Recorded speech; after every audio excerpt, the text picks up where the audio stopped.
One of the interesting things about wearing an Apple Watch is your mother-in-law can call you right as you're about to get up and start preaching. So the question is should I take the call, I guess. So Lindsay, Gigi's trying to call. So I want you to raise your hand if you have read the book or seen the movie. If I call these out, let's just start from like early on. Beowulf. Okay, we'll go a little more modern. Star Wars. Okay, Little Mermaid, Little Women, Moana, The Odyssey. We could go on for days and days and days and days. Let's just throw it out to a whole different genre, though, just in case you didn't raise your hand. Netflix's The Christmas Prince. Nobody? We're the only family? Okay, thank you very much. If you didn't watch that one, any Hallmark Christmas movie, they're all the same, right? You've seen one, you've seen the other ones. I didn't rag on them during Advent this year. I'm going to rag on them now. But if you've been a part of any of those, and so many more, The Matrix, Lord of the Rings, all of those, you have been a part of what kind of famed mythologist and famed literary professor Joseph Campbell talks about as the hero's journey. And this is a common archetype or a common plot line of discovery that is guised in an action story. You can look at a single character who is tasked with a simple task. So let's take Star Wars as a good example. It's Luke Skywalker is a country bumpkin. Go to your Hallmark movie if you want to. You got a country bumpkin who's looking for more success. They move to the big city, they go to the Empire, they find different people that they never experienced before and challenges that they never experienced before. And what seemed like a straightforward task, now through the experiences and the diversity of culture they've been a part of, the answers they've had to seek off of new questions that have had to been asked, all of a sudden now they return to their small country town or they return to their former life, and they are fundamentally different than when they left to begin with. They've recognized in Moana that the island is still a great place, but the interconnectedness of life. They've realized friendships they've never had before in the Lord of the Rings. They recognize something fundamentally different than what they knew before. And so what Campbell talks about is that in these stories, when we read them, we enter into this journey ourselves of recognizing and challenging the experiences that we've had. That there might be something bigger and more grand out there. There might be something that we don't know. And so it challenges our hubris. It challenges our ego. It challenges the world as we believe that it is right now. It challenges us to think broader and bigger and deeper about what that world might look like. And I believe that's what we see when we read the Gospel of Luke's account of when Simon and Andrew and James and John are called to be the disciples of Jesus. Because as I read this, if you were here last week, you're going to find that it's a little different. And it's a little different because Luke is challenging, I believe, the common conventional Jewish wisdom that Matthew is using in his gospel. Matthew is a gospel written primarily to a Jewish audience that has accepted Christ and trying to bridge the connection between the law and between Christ and what all of this means, that kind of proving that Jesus is the Messiah. But Luke has a different audience. He's writing to Greeks. He's writing to Romans. He's primarily writing to what Jewish people would call Gentiles. And does anybody remember how Jewish people felt about Gentiles? It's not great. I'll give you an example. Matthew chapter 5 is part of the Sermon on the Mount, and it's a great passage that I love where Jesus does this exploration challenge. He says, "You have heard that it was said, 'You shall love your neighbor and hate your enemy.'" This is not actually in the Old Testament. This means it was common wisdom of the time. Maybe it was the religious teachers. Maybe it was just common everyday wisdom. And to be honest with you, it's still around. We are often told to hate people. We are often told to, if someone is not like us or doesn't agree with us. If any of you have received any political advertisements in the mail whatsoever, you have been told to hate somebody who is not like you or who doesn't think like you. And so that is what we have been told, and Jesus challenges it and says, "But I say to you, love your enemies and pray those who persecute you," and goes on to talk about that God makes it rain upon the just or the unjust, that everybody receives God's blessings because God is that kind of God. But to prove the point of Matthew's audience, at the end it says, if you're supposed to love everybody, if you only love those who you're supposed to love, don't even the Gentiles do the same. There's a low bar for Gentiles in this day and age. There's a low bar because Matthew's writing to people who have a low bar, and Matthew goes on to challenge that racism, and Matthew goes on to portray Jesus as challenging that. But when you read the Gospel of Luke, you recognize that exact same passage is in Luke chapter 6 when the Sermon on the Mount comes a little bit later, and it's the same teaching almost word for word except no Gentiles. Because Luke is trying to reach the Gentiles. Luke is trying to take the Mark, Matthew passages and trying to expand them for a wider audience. He is saying, yes, you may be the Messiah of the Israelites, but Jesus is also the Savior of the entire world. So when we read things from Luke, you're going to see more healings, more lame people who are walking, more outsiders who are included. Matthew has a little bit of that, but Luke really opens it up so that everybody who might be exploring what meaning is and what purpose is and what peace looks like, so that everybody who encounters Christ might find themselves somewhere in the story. So as a recap, Matthew and Luke have this story of Jesus calling the disciples by the seaside, and it's kind of a little bit like the old Highlights magazine, where you can hold, there's two identical pictures, and you have to circle 10 small differences in the picture. And baseline, if you forgot Matthew's version from last week, Matthew is Peter, Andrew, James, and John are standing by the Sea of Galilee. Jesus walks by, seemingly with no prior experience, and says, "Hey, come follow me and become fishers of men." And they all say, "Great, let's go." Because there was some Jewish expectation of the Messiah, and we talked a little bit about it. You can go watch the sermon or listen to the podcast from last week if you want to get more in detail about Matthew's version of this. But listen to Luke's story and see some of the details, if you can find those little missing passages in this hero's journey. It says, once while Jesus was standing beside the lake of Gennesaret, which is the Sea of Galilee, and the crowd was pressing in on him to hear the word of God, he saw two boats there at the shore of the lake. The fishermen had gone out of them and were washing their nets. He got into one of the boats, the one belonging to Simon, and asked him to put out a little way from the shore. Then he sat down and taught the crowds from the boat. When he had finished speaking, he said to Simon, "Put out into the deep water and let down your nets for a catch." Simon answered, "Master, we have worked all night long, but have caught nothing. Yet if you say so, I will let down the nets." When they had done this, they caught so many fish that their nets were beginning to break. So they signaled their partners in the other boat to come and help them. And they came and filled both boats so that they began to sink. But when Simon Peter saw it, he fell down at Jesus' knees, saying, "Go away from me, Lord, for I am a sinful man." For he and all who were with him were amazed at the catch of fish that they had taken. And so also were James and John, sons of Zebedee, who were partners with Simon. Then Jesus said to Simon, "Do not be afraid. From now on you will be catching people." When they had brought their boats to shore, they left everything and followed him. That's a little bit of a different story than, "Come follow me." Yes. Luke introduces the idea of doubt. Luke introduces the idea of fear. Luke introduces the idea of exploring just a little bit farther and having to go into the deep waters. Luke, if we go before this story, we actually introduce that hesitancy as well. This story is kind of for all those, we often talk about doubting Thomas, perhaps, as the only disciple who, upon resurrection, every other disciple is like, "Jesus, we're so glad that you're here." And Thomas says, "I need to see the scars. Show me your hands. I need proof. I need to ask one more question to be able to really follow everything that you say."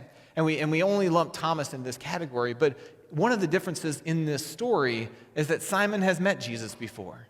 And in fact, in Luke, Jesus has built this reputation. He has preached in his own hometown and proclaimed that the day of the Lord is upon them, that he is the Messiah. He's almost gotten thrown off a cliff for that. He's healed some people. He's cast out demons. He's got a reputation. And one of those healings was in Simon's house. It's to Simon's mother-in-law, who might have called him while he was preaching as well. It was Simon's mother-in-law who got healed. And so Simon had experience already with Jesus' miraculous qualities. And here by the Sea of Galilee, when Jesus approaches him to get into the boat, you would think after seeing a miraculous healing like that, Simon would be like, "I'm ready to do whatever you want to do," or at least that's how it's presented in a lot of the stories, is I saw a miracle and all of a sudden I'm changed.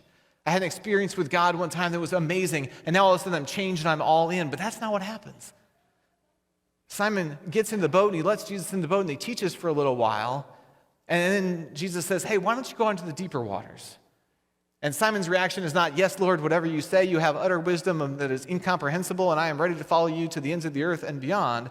Simon says, "We've already tried that. We've been doing this. That's not going to work. I don't care if you were there from the beginning of the world. This is not what we do. This is not the way that we do things." And so Simon shows that he's hesitant. It takes two miracles, two great acts of power for Simon to say, "Oh, okay, I'm in." And Simon gives us this character to latch onto. If we're not somebody with high expectations, or we're not someone with religious experience, or if we're not somebody who has it all together, Simon introduces this character, or Luke introduces this character of Simon who's a little bit hesitant. This doesn't fit with everything I've always known. This is a little bit challenging for me. I'm a little bit uncomfortable with this. And I have to force myself to say yes. Or at least I have to ask the next question that gives me a little bit more impetus and a little bit more wisdom to say yes. And I think we can all relate to that on some level. Anybody who hears anybody who hears that you should pray for your enemy and love your enemy and serve your enemy, I guarantee you somewhere along the way we have said, yes, Jesus, but, and we've got somebody who doesn't deserve it in our minds. Those are challenging moments in which we have to value the explorative process of questioning who's right, Jesus or us. And this is the other difference of the pushing into the deeper waters is one of the other differences that Matthew shows. Instead of just this immediate yes, we've got Peter's hesitancy. And it's hesitancy maybe because he doesn't want to give up the life that he's known and the life he's loved. It might also be because he doesn't necessarily trust Jesus that much. I mean, the fishing boats of that time were not all that big. And from what I know about ancient Israelite fishing practices, which is a ton, the boats were all not all that big, and they would fish closer to the shore.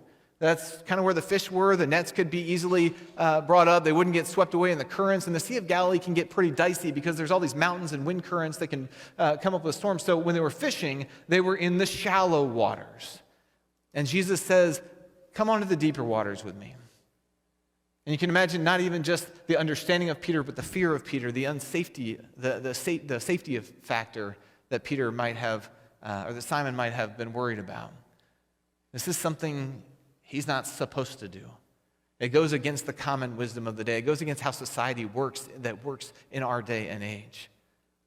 And yet it's when Simon says yes and goes into the deeper waters, it takes something, it takes that next level of challenge. It takes a deeper question. It takes a question that leads to a question. It takes a challenge that leads to a challenge. It takes a little bit of discomfort for him to recognize that the way and the truth, the life, the teachings of Jesus Christ are what he really wants to follow in.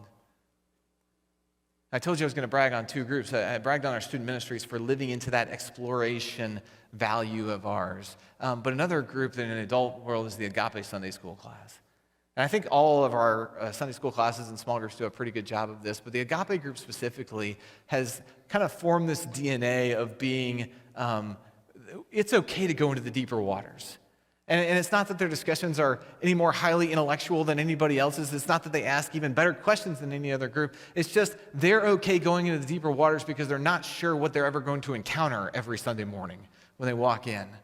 They have become this kind of safety net for those lost sheep of the 99. There might be 99 that are found and doing fine, but that one lost sheep who feels disenfranchised from churches and from religion because they don't have it all together. And they've got lots more questions than they do answers.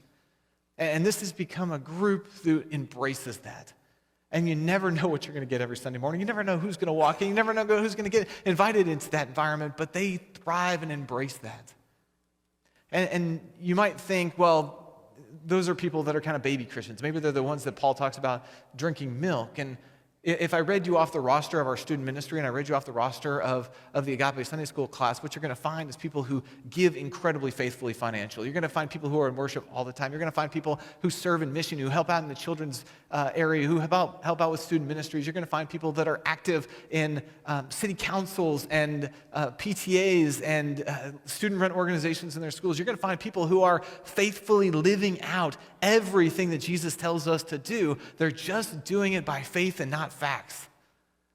They're doing it in spite of not knowing everything and sometimes being very uncomfortable in situations where everybody pretends to know everything. They're doing it even though sometimes they're uncomfortable with some of the ways in which the Bible seems to be hard to read. Like when Jesus tells us to love our enemies and we celebrate that, but then we also read Joshua who massacres his enemies, and apparently we're supposed to celebrate that too. And it's really been endearing to see a group of people that's okay living in the midst of tension, living in the midst of questions, who the process of exploring has produced faith more than simply just facts. I think that's what Carrie Lynn's message on Wednesday and the Deep Thoughts email was so great, that exploration is not learning. Exploration is being willing to go out into the deeper waters in some place that makes us uncomfortable and knowing that God is there. Exploration is being willing to ask the tough question of when I am told that I'm supposed to love my enemies, does that really mean all of them? Exploration is asking the question, does Jesus know more than I do?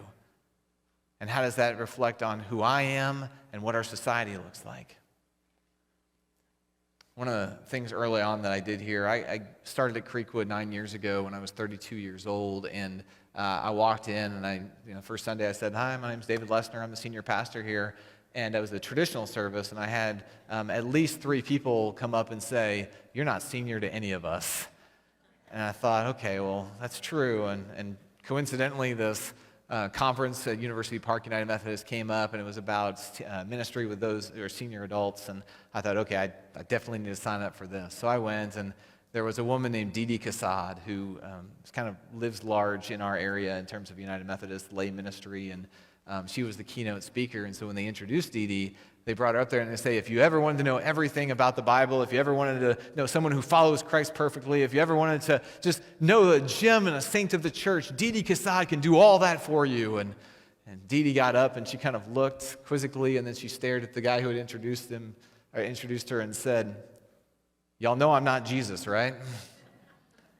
And he kind of had an embarrassed look. He's like, no, that's not what I meant. And then she went off script for about 10 minutes where she began to explain that the moment in which we start to think that we know everything, the moment in which we think we're doing everything perfectly, the moment in which we're not willing to accept that we might be wrong and challenge ourselves, those are the moments when we dive into a deep idolatry, in which we worship ourselves as opposed to the God who is far above and far awesome and far greater than we are. I'll never forget, many people have said something along these lines, but the closing part of this unscripted was, the moment that you stop exploring, the moment that you stop learning, is the moment that you stop growing. If we talked last week about the invitation that is always there, that God is constantly calling us and inviting us into a relationship with God, into a deeper faithfulness, if stewardship for our entire lives, exploration is that next piece to say, yes, and, as opposed to yes, but. What's the next question? What's the next challenge? How can I do it better? How can I follow Christ closely? How can I be refined? And churches have a big reputation for not allowing that to happen. Churches have a big reputation for no questions allowed. And I'm really excited that I have found within the people of Creekwood United Methodist Church that we are open to that. That we are open to digging deeper, and we are open to going into deep waters, not because we know what's out there, but because we don't know what's out there. And because God might just have something a little more special or a little bit more authentic or a little bit more rich for us when we become uncomfortable as to what we think we already know. Would you pray with me? Gracious God, lead us into deeper waters. Lead us into deeper waters knowing that you will walk right alongside of us as though it is solid ground, holding us in faith next to you.